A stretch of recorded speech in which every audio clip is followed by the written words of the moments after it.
नमस्कार। इतिहास विमर्श की इस YouTube चैनल में एक बार फिर से आपका स्वागत है। आज हम यहाँ बात करने उपस्थित हुए हैं मध्य प्रदेश उच्च शिक्षा विभाग द्वारा ऑनलाइन प्रवेश 2021-2022 के लिए जो छात्र जिन्होंने CBSE बोर्ड के या MP बोर्ड के माध्यम से इस वर्ष 10+2 की परीक्षा उत्तीर्ण की है, वे छात्र इस वर्ष महाविद्यालय में प्रवेश चाहते हैं। प्रवेश की प्रक्रिया क्या रहेगी, किस प्रकार प्रवेश लेना है, कौन कौन से डॉक्यूमेंट्स हमें सबमिट करना है। इस बार सारी प्रक्रिया ऑनलाइन है, आपको महाविद्यालय में नहीं जाना है। पंजीयन भी ऑनलाइन है, जो आपके डॉक्यूमेंट्स हैं उनका जो सत्यापन है वह भी ऑनलाइन है, जो शुल्क आप जमा करेंगे फीस वह भी ऑनलाइन सबमिट करनी है और महाविद्यालय में आपको तभी उपस्थित होना है जब अध्यापन प्रारंभ होगा। तो प्रवेश संबंधी क्या क्या नियम हैं, वे सारे नियम आज हम इस YouTube चैनल पर आपको बताएंगे। तो आप या आपसे संबंधित जो भी आपके परिजन या मिलने वाले हैं, ऐसे लोग जो इस वर्ष महाविद्यालय में प्रवेश लेने वाले हैं, उन्हें ये वीडियो आप जरूर शेयर करें, उन तक ये बात पहुंचाएं कि किस प्रकार से वो प्रवेश ले सकते हैं और परेशानी से बच सकते हैं। कोविड के दौर में इस वर्ष जो रिजल्ट आया है वह रिजल्ट 100% है। इस कारण महाविद्यालयों में सीमित संख्या में सीट्स होने के कारण विद्यार्थियों को सर्वप्रथम 3 चरणों में जो प्रवेश प्रक्रिया अपनाई जा रही है, पहले ही चरण में अपना पंजीयन करा लेना चाहिए। इस YouTube चैनल को यदि आपने अभी तक सब्सक्राइब नहीं किया है तो मैं ये कहना चाहूँगा कि आप इसे सब्सक्राइब करें, साथ ही साथ बेल आइकन जरूर दबाएं, जिससे समय पर महत्वपूर्ण जानकारियाँ इतिहास विमर्श की इस चैनल के माध्यम से आपको मिलती रहें। आइए अब हम जानते हैं इस वर्ष ऑनलाइन प्रवेश प्रक्रिया किस प्रकार रहेगी। सर्वप्रथम MP ऑनलाइन पर अपना पंजीयन कराएं। अपनी पात्रता अनुसार महाविद्यालय व पाठ्यक्रम का चयन करें, जैसे आप किस कोर्स में एडमिशन चाहते हैं, BA, BSc, BCom इत्यादि। प्रवेश के लिए आवश्यक डॉक्यूमेंट्स का सत्यापन करने के लिए उन्हें स्कैन करके अपलोड करना आवश्यक है। आपको प्राप्तांकों और श्रेणी के आधार पर ही नियमानुसार महाविद्यालय व पाठ्यक्रम के लिए आवंटन मिलेगा। आवंटन सुनिश्चित होने के बाद राष्ट्रीय शिक्षा नीति के संदर्भ में नवीन विषयों का ऑनलाइन चयन करने तथा महाविद्यालय का प्रवेश शुल्क जमा करने पर ही आपका प्रवेश सुनिश्चित माना जाएगा। जब आप अपना ऑनलाइन पंजीयन के बाद महाविद्यालय व पाठ्यक्रम का चयन करके आवश्यक दस्तावेज अपलोड कर लेंगे, तब उच्च शिक्षा विभाग द्वारा आपके द्वारा अपलोड किए गए दस्तावेजों का सत्यापन कर प्रवेश के लिए मेरिट लिस्ट तैयार की जाएगी और महाविद्यालय की आवंटन प्रक्रिया शुरू होगी। इसके बाद छात्र स्वयं ऑनलाइन अपने लिए पाठ्यक्रम का चयन करेंगे और प्रवेश शुल्क का भुगतान ऑनलाइन करके ही महाविद्यालय में प्रवेश की प्रक्रिया को सुनिश्चित करेंगे। प्रवेश की यह प्रक्रिया स्नातक प्रथम वर्ष अर्थात UG एवं स्नातकोत्तर प्रथम सेमेस्टर अर्थात PG के लिए जारी की गई है।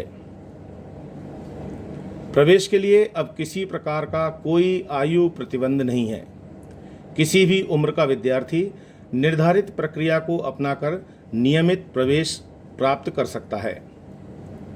स्नातक स्तर पर प्रवेश के लिए 10+2 से 12वीं कक्षा उत्तीर्ण होना आवश्यक है।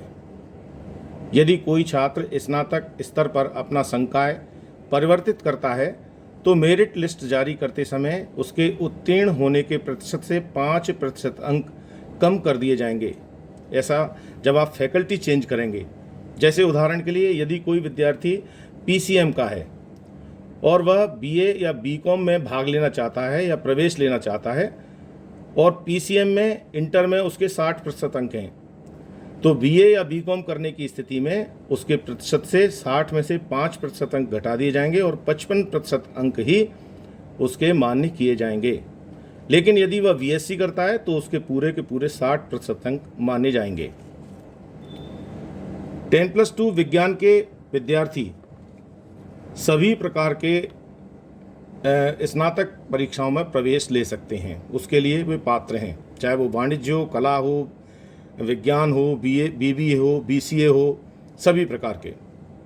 10+2 वाणिज्य से प्राप्त पास जो विद्यार्थी हैं वे कॉमर्स के साथ साथ कला संकाय में, बीएचएससी में, बीबीए में और बीसीए में स्नातक के लिए आवेदन कर सकते हैं। जिन विद्यार्थियों ने 10+2 की परीक्षा कला विषय के समूह से प्राप्त की है, पास की है, ऐसे विद्यार्थी कला संकाय के अतिरिक्त यानी बीए के साथ साथ बीएचएससी, बीबीए में प्रवेश ले सकते हैं। यदि ऐसे विद्यार्थी बीसीए करना चाहें तो उन्हें इंटर की जो परीक्षा दी है उसमें मुख्य विषयों में से एक विषय गणित का होना आवश्यक है, तभी वो बीसीए कर पाएंगे। जिन विद्यार्थियों ने 10+2 की परीक्षा गृह विज्ञान संकाय में पास की है वे बीएचएससी और बीए कर सकते हैं। जिन्होंने कृषि संकाय में 10+2 पास की है वे बीएससी कृषि के साथ साथ बीए और बीएचएससी पास कर सकते हैं। और जिन्होंने 10+2 व्यावसायिक पाठ्यक्रम के माध्यम से पास की है ऐसे विद्यार्थी अंक सूची में दर्शित विषयों के अनुसार स्नातक कक्षा में प्रवेश ले सकते हैं। यहाँ यह बता देना उचित समझते हैं कि 10+2 से यहाँ आशय मध्य प्रदेश माध्यमिक शिक्षा मंडल भोपाल द्वारा आयोजित या अन्य राज्यों के विद्यालयों की इंटरमीडिएट बोर्ड या 12वीं बोर्ड के समकक्ष परीक्षा पास करने से है। जहाँ तक एलिजिबिलिटी का सवाल है अर्थात पात्रता प्रमाण पत्र का, उसके संबंध में यह स्पष्ट करना चाहेंगे कि मध्य प्रदेश राज्य के मूल निवासी जो आवेदक हैं जिन्होंने मध्य प्रदेश राज्य से सीबीएसई, आईसीएसई, एमपी बोर्ड से ओपन बोर्ड या एमपी बोर्ड पोर्टल पर प्रदर्शित मान्य बोर्ड से 12वीं की परीक्षा पास की हो, ऐसे विद्यार्थियों को प्रवेश के लिए किसी भी विश्वविद्यालय से, मध्य प्रदेश के किसी भी विश्वविद्यालय से पात्रता प्रमाण पत्र लेने की आवश्यकता नहीं है, यानी एलिजिबिलिटी प्रमाण पत्र की आवश्यकता नहीं। लेकिन अन्य राज्यों से 10+2 की परीक्षा पास करने वाले जो विद्यार्थी हैं उन्हें संबंधित विश्वविद्यालय से एलिजिबिलिटी जो सर्टिफिकेट है वो प्राप्त करना पड़ेगा, यानी पात्रता सर्टिफिकेट प्राप्त करना पड़ेगा।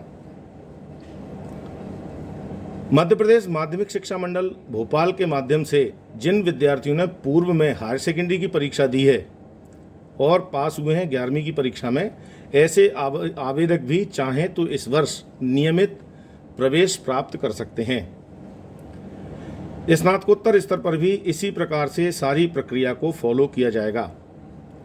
उसमें पीजी के चयनित विषय के प्रथम सेमेस्टर में आपको प्रवेश की पात्रता रहेगी। प्रवेश की प्रक्रिया पर थोड़ा ध्यान दें। इस वर्ष विद्यार्थियों का शिक्षा सत्र 2021-22 के लिए महाविद्यालयों में प्रवेश के लिए ऑनलाइन आवेदन कर विद्यार्थी अपना पंजीयन करा सकते हैं। पंजीयन के लिए 3 चरणों की व्यवस्था सुनिश्चित की गई है। प्रथम चरण में पंजीयन के जो छात्र हैं उन्हें 100 रुपये शुल्क जमा करना होगा, जबकि सभी प्रकार के पंजीयन में प्रथम चरण में छात्राओं को निःशुल्क व्यवस्था रहेगी। द्वितीय चरण के पंजीयन के लिए 250 रुपये शुल्क की व्यवस्था की गई है और इसमें छात्राओं को किसी प्रकार की कोई रियायत नहीं रहेगी। इसी प्रकार CLC round, college level counselling जो होती है तीसरे चरण में, पंजीयन के लिए ऐसे छात्र जिन्होंने अभी तक पंजीयन नहीं कराया वे 500 रुपये शुल्क जमा कर अपना पंजीयन करा सकते हैं। छात्राओं को इस राउंड में भी किसी प्रकार की कोई राहत नहीं दी गई है। सभी आवेदकों के लिए पोर्टल फीस जो 50 रुपये निर्धारित की गई है, जो स्नातक व स्नातकोत्तर के छात्रों के लिए आवश्यक है वो जमा करानी होगी। पोर्टल फीस के अभाव में आपके प्रवेश की प्रक्रिया को सुनिश्चित नहीं किया जा सकता। कॉलेज चॉइस फिल करते समय विद्यार्थियों को कम से कम 1 और अधिकतम 7 महाविद्यालयों के नाम बताने होंगे जिनमें उनके द्वारा चाहे गए पाठ्यक्रम का अध्यापन किया जाता हो। ऐसे महाविद्यालयों का चयन आपको करना है। पंजीयन के लिए आवश्यक प्रमाण पत्र और दस्तावेज अपलोड करने की प्रक्रिया इस प्रकार रहेगी। 10th और 12th की अंक सूची की कॉपी, और जो स्नातकोत्तर परीक्षा में बैठ रहे हैं बच्चे, जो स्नातकोत्तर प्रवेश लेना चाहते हैं, कॉलेजों में पीजी करना चाहते हैं, उनको स्नातक स्तर की अंतिम परीक्षा का प्रमाण पत्र, अंक सूची या द्वितीय जो सेमेस्टर 5वें सेमेस्टर की अंक सूची या द्वितीय वर्ष बीए द्वितीय वर्ष या बीएससी द्वितीय वर्ष या बीकॉम द्वितीय वर्ष या इनके 5वें सेमेस्टर की अंक सूची रिजल्ट न आने के स्थिति में जमा करके जो अपनी प्रवेश प्रक्रिया को है पूरा करना पड़ेगा। उनको ऐसी स्थिति में उनको प्रोविजनल एडमिशन की पात्रता रहेगी। इसी प्रकार जाति प्रमाण पत्र, जिन विद्यार्थियों के पास SC, ST, OBC के जाति प्रमाण पत्र हैं, उन्हें अपलोड करना पड़ेगा स्कैन करके। संवर्ग प्रमाण पत्र के संदर्भ में जो विद्यार्थी दिव्यांग, आर्थिक रूप से कमजोर, स्वतंत्रता सेनानी से संबंधित या उच्च शिक्षा विभाग के कर्मचारियों के परिजनों की इस श्रेणी में आते हैं, वे विद्यार्थी इस प्रमाण पत्र को भी स्कैन करके अपलोड करेंगे। अधिभार संबंधी प्रमाण पत्र यदि जरूरी है तभी इसे स्कैनिंग करने की जरूरत है।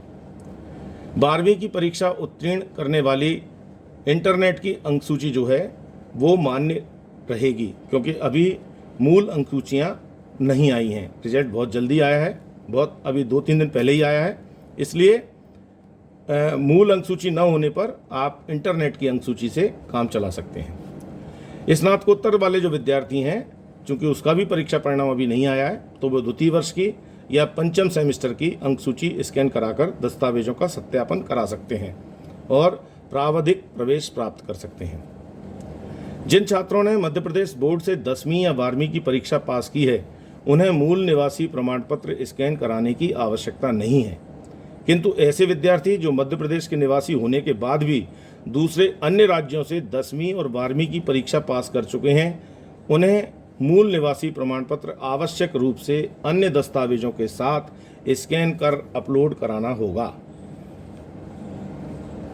इस वर्ष अपने दस्तावेजों के सत्यापन के लिए विद्यार्थियों को किसी भी शासकीय महाविद्यालय में जाने की आवश्यकता नहीं है। इस बार सभी दस्तावेज शासकीय महाविद्यालयों के हेल्प सेंटरों की मदद से ऑनलाइन ही सत्यापित किए जाएंगे। आवेदकों को शासकीय महाविद्यालय के ई प्रवेश पोर्टल के माध्यम से उनके पंजीकृत मोबाइल नंबर या ईमेल पर सूचना प्रेषित की जाएगी। इसके बाद संबंधित महाविद्यालय में गुणानुक्रम के आधार पर प्रवेश सूची तैयार की जाएगी। स्नातक के विद्यार्थियों को राष्ट्रीय शिक्षा नीति 2020 के परिप्रेक्ष्य में 3 मुख्य विषयों में से एक विषय अन्य संकाय का लेना अगर वे चाहें तो ले सकते हैं। ऐच्छिक है, अगर वो चाहें। जैसे अगर कोई विद्यार्थी BA करना चाहता है तो उसमें 3 मुख्य विषय होते हैं, उदाहरण के लिए इतिहास, समाजशास्त्र, राजनीति शास्त्र। तो इनमें से वो एक विषय हटाकर गणित लेना चाहता है तो गणित भी ले सकता है, और कॉमर्स का अगर अकाउंट पढ़ना चाहता है तो अकाउंट भी पढ़ सकता है। इस प्रकार से नई शिक्षा नीति में ये व्यवस्था लागू की गई है कि यदि कोई विद्यार्थी दूसरी संकाय का कोई विषय पढ़ना चाहता है तो वो पढ़ सकता है। ये प्रावधान है, लेकिन ऐच्छिक है, तो आप चाहें तो कर सकते हैं। विषय चयन करते ही ऑनलाइन नामांकन के लिए जो आपकी प्रक्रिया है, जो लिंक है, वो खुल जाएगी और आपका नामांकन भी ऑनलाइन हो जाएगा।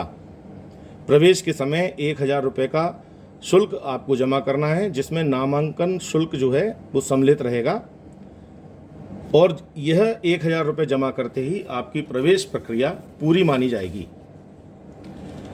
प्रवेश शुल्क की जो शेष राशि है वो आपके संबंधित महाविद्यालय जहां आपने एडमिशन लिया है उसके निर्देशानुसार डिजिटल माध्यम से आपको जमा करनी होगी 3 किस्तों में।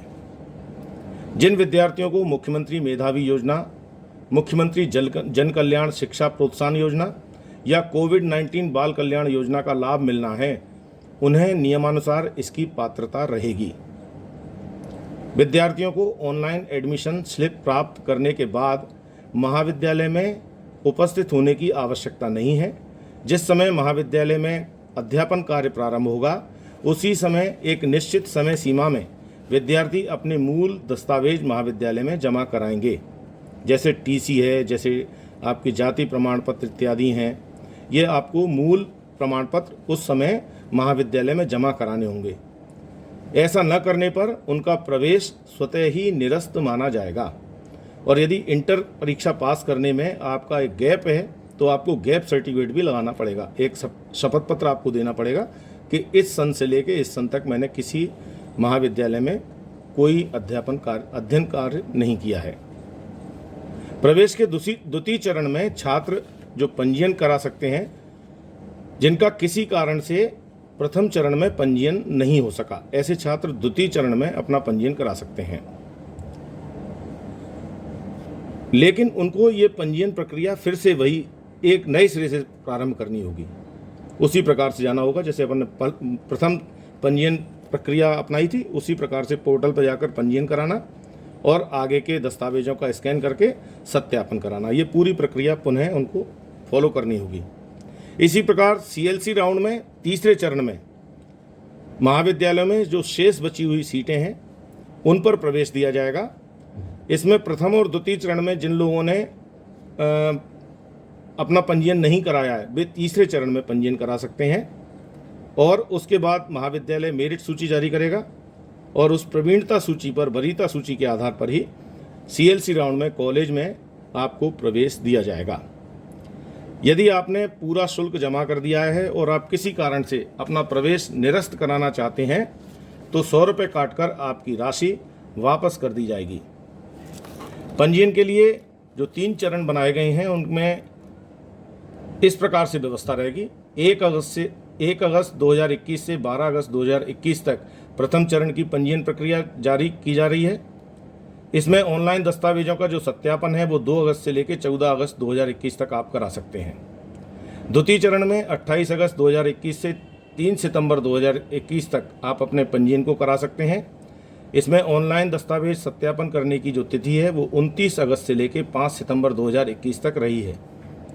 तीसरे चरण में सीएलसी चरण में 17 सितंबर 2021 से 22 सितंबर 2021 तक छात्र पंजीयन करा सकते हैं और ऑनलाइन दस्तावेज सत्यापन की जो तिथि है वो 18 सितंबर से 23 सितंबर 2021 रखी गई है। मैं आपसे यहाँ एक बार यह अवश्य कहना चाहूँगा कि किसी भी प्रकार की परेशानी से बचने के लिए आप सभी मध्य प्रदेश उच्च शिक्षा विभाग की वेबसाइट पर जानकारी आवश्यक रूप से प्राप्त कर लें। किसी की कही सुनी बातों में ना आए और समय से अपना पंजीयन कराएं। एक और निवेदन यह, इतिहास विमर्श की इस YouTube चैनल पर आपको समय समय पर विभिन्न जानकारियां इसी प्रकार मिलती रहें। इसके लिए आप इस चैनल को सब्सक्राइब करें और साथ ही साथ बेल आइकन दबाएं।